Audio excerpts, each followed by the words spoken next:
of knowledge. So by COP30, the FCLP must help create and deliver a full menu of financing options to unleash private and public investment. Jurisdictional carbon credits, results-based payments, concessional finance, and bold ideas like Brazil's Tropical Forest Forever Fund. These are some of what is needed. Second, international partnership has been central to our story from the beginning. While the majority of the credit for Guyana's progress goes to the people of Guyana, alongside the vision of our former president, President Jagdeo, we also value the leadership of the Prime Minister of Norway, whose government helped us establish one of the world's first large-scale forest finance agreements. We also work closely with His Majesty King Charles, first through the Prince Rainforest Project and now through the King's Foundation, which supports our sustainable urban development priorities. On this note, we are hoping that in just a few years, we will walk in a forest city here in Guyana. And even the new city, Silica City that we're planning, you will walk in a city that is the richest in biodiversity in the world. This is how serious we are taking this. Whilst many are saying, how many more flyovers we're going to build? We are thinking about how we create a forest city. Planting hundreds of thousands of trees. Not replanting, because we have not taken down, but planting anew, adding more and greater value. I want to pay a particular welcome to Ben Bulgar, who is with us today from the King's team. Ben is doing fantastic work on our urban planning and helping Amerindian communities advance their village plans. The world needs leaders who act as champions of the forest agenda, in the way President Jagdeo, Prime Minister of Norway, and King Charles did years ago. I hope that the FCLP will help to make the case for why we need to see such leaders emerge in the years and months ahead. Third, leadership must go beyond vision. It requires execution. That is why the FCLP must help remove barriers, create space for bold decisions, and empower those closest to the work. This partnership must support countries to act. And not only act, but we must bring everyone in this process. We must build a partnership and network. Bring everyone, all the stakeholders with us. We cannot work in isolation of the oil and gas companies. We cannot work in isolation of the mining companies. We have to bring all the stakeholders, because we can only win when all of us are singing from the same hymn sheet. When all of us understand what collective action and collective responsibility really mean. It must champion political ownership and delivery, not technocratic perfectionism. And I hope you're not looking for that here. We're not here to prove science. We're not here to prove theory. We're not here to prove perfectionism. We have to have first and foremost the political will to make this happen. Sometimes political will is stymied by electoral cycle. That is why it must be built on something larger than individual countries. It must be built on a global platform. That is what makes it stronger and longer lasting. I was in Glasgow when the leaders' declaration on forests and land use was signed. I was in Dubai when forest goals were embedded in the global stocktake. We now have 5 years to act to meet those goals.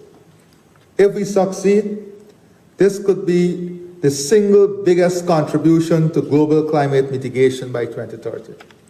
And the world really cannot tell us they don't have money. Right, Ambassador? Even on one flight we can get a $400 million gift as a plane, we can't get $400 million commitment on climate. Think about it.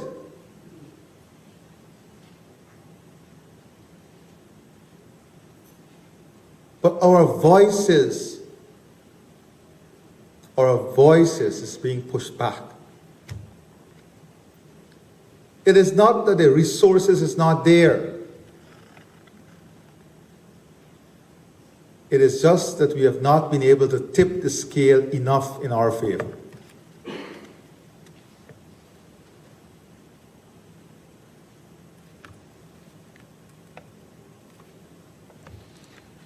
Yes, despite ambition, delivery lags. To face that challenge, the FCLP must help elevate forest action to the highest political levels so that action on forests is seen as core national development, not just environmental policy.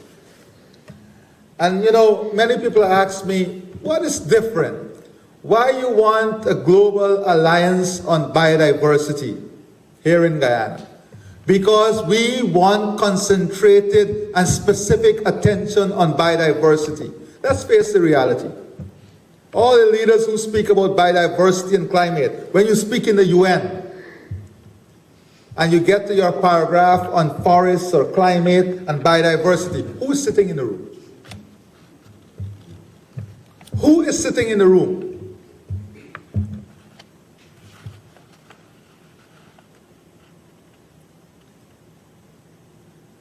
We have to create our own spaces and drive our own traffic and bring attention to the issues that matter to us ourselves.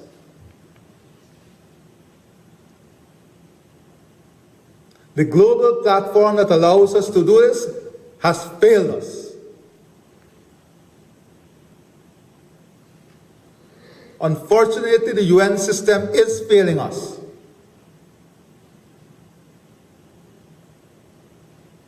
You go to COP, it's the same thing.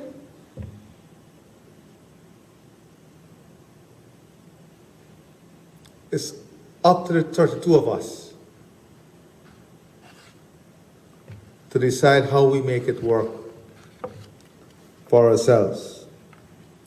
To face that challenge, the FCLP must help elevate forest action to the highest political levels so that action on forests is seen as core national development, not just environmental policy. The FCLP must prioritize its own work ruthlessly, focus on actions that deliver maximum impact in the shortest time. And the FCLP must support Brazil as COP30 host, not just in name but in substance. Their leadership matters, and so does what we achieve together. Let us work to make COP30 the most successful forest COP yet. the most successful forest COP yet. When I last met with President Lula, we discussed how to elevate forests on the global agenda. And he was very interested in our experiences here in Guyana. As COP30 approaches, I will do whatever I can to support him in that endeavor. And I want to thank our Brazilian colleagues who are here with us today. Your presence is very much valued. And I want to say to you, as I say to my team, this is not a foreign affairs matter. Let us not drop this in the bureaucratic lap of foreign affairs.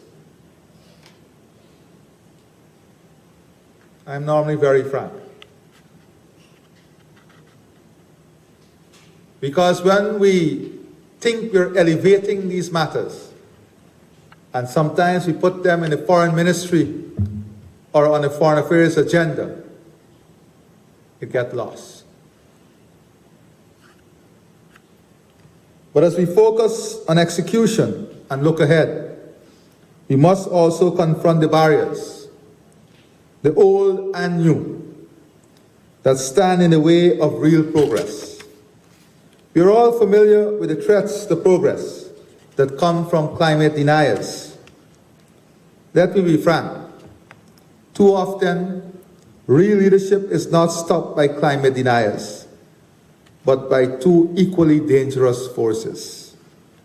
The first is the climate blockers, bureaucracies, risk-averse systems, layers of consultants who turn straightforward decisions into endless processes. They create the illusion of progress while actually stalling it.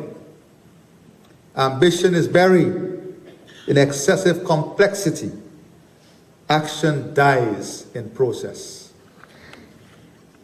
Then there are the climate posers, individuals and organizations, often operating in and around the media with generous funding, who dominate headlines by targeting forest countries, particularly in the global south. They speak in the language of concern, but they misrepresent, distort, and distract. They don't build, they don't deliver, and too often they're rewarded with visibility and funding, while those doing the real work face criticism and delay. These voices are not harmless. They may not make the front pages, but they are just as dangerous as climate deniers. They erode trust, and that erosion has a real human cost. Livelihood loss, communities stall, forests that fall while the world hesitates. And that leads me to my fourth message, which is that in the end, what matters most is people. Forests don't protect themselves. Policies won't implement themselves. Carbon markets won't function without trust. It is people, especially indigenous peoples and local communities, but also public servants, the private sector, and civil society members, who are the architects of real solutions. They're not just beneficiaries, they're leaders, innovators, and custodians of the system that work. We know that indigenous peoples and local communities and citizens all over the country see that forest action delivers real benefits: clean water, energy, secure land rights, jobs, and dignity. They don't just participate, they lead. They defend the forest because it is inseparable from their identity, their livelihoods, and their future. In Guyana, we have seen this firsthand. Over 1,300 projects are being led by indigenous communities. building food systems, investing in health and education, and choosing to keep their forests standing. By investing in our indigenous people, today, more than 60% of the new entrants in our nursing program are indigenous Guyanese.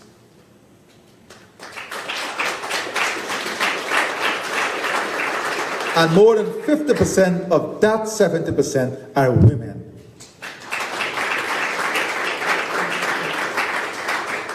These are the real stories that don't make the headline, that don't get the cover of all the exciting magazines. But these are the real stories of success.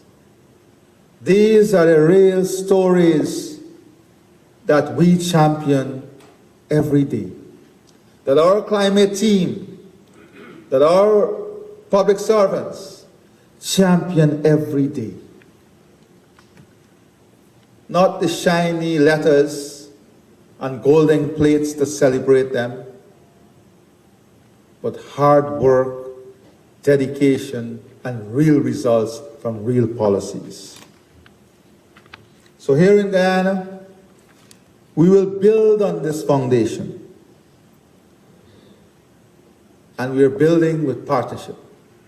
That is why we're now working on learning from the King's Foundation.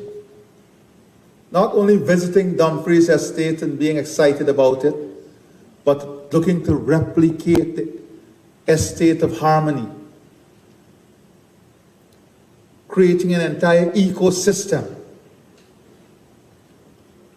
that brings opportunity. So we will build on this foundation. We will keep looking forward to the next phase of our vision and how we can make our contribution to the global good. In July this year, Guyana will host the inaugural summit of the Global Biodiversity Alliance. The summit will bring together governments, researchers, and private sector leaders to scale up finance for biodiversity conservation. It will focus on evidence-based policy and explore how biodiversity finance can reflect the additional value provided not only by tropical forests, but by other rich ecosystems across our country, ensuring protection of the full diversity of life that sustains us all. This is not abstract. This is how change happens, one empowered decision at a time. So over the coming days, I urge you to move from dialogue to delivery, so that this meeting becomes the launch pad it can be. The greatest threat isn't just inaction, it is distraction. Distraction, enough of which we have in the world today. Blockers hide behind process. Posers critique without contributing. But the world needs leaders, those who keep their focus on what needs to be done, take responsibility, and deliver results. That is a standard we must set here in Guyana this week. Ministers Barrett and McCarthy will write to their counterpart members in all FCLP members with the outcomes from this meeting.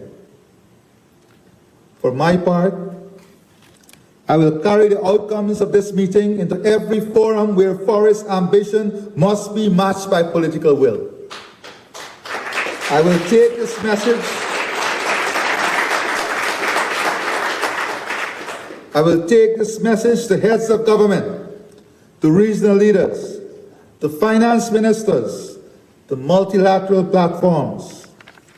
I will do my part to ensure your work influences global priorities and accelerate real action. That is my commitment to you. but I need you to make a commitment to me. If you want leaders to champion the work of the FCLP, we need to see with clarity. We need to see clarity and strategic focus in the actions you agree in the coming days. We need to see practical solutions to solve real problems. We will meet again on Thursday, and when we do, I would like to see a summary of those actions and practical solutions on one page. So to conclude, ladies and gentlemen, it is possible for this meeting to be a transformative moment in the world's long overdue march towards truly valuing nature. Take comfort from the knowledge that forest countries can lead. And we lead best when others walk with us, not ahead of us, not instead of us, but alongside us. I wish all our FCLP members and friends the very best in your work in the days ahead. Once again, welcome to Guyana. And in closing,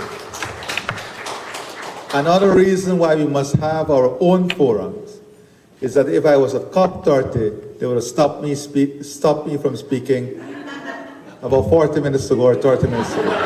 Thank you very much, and God bless you.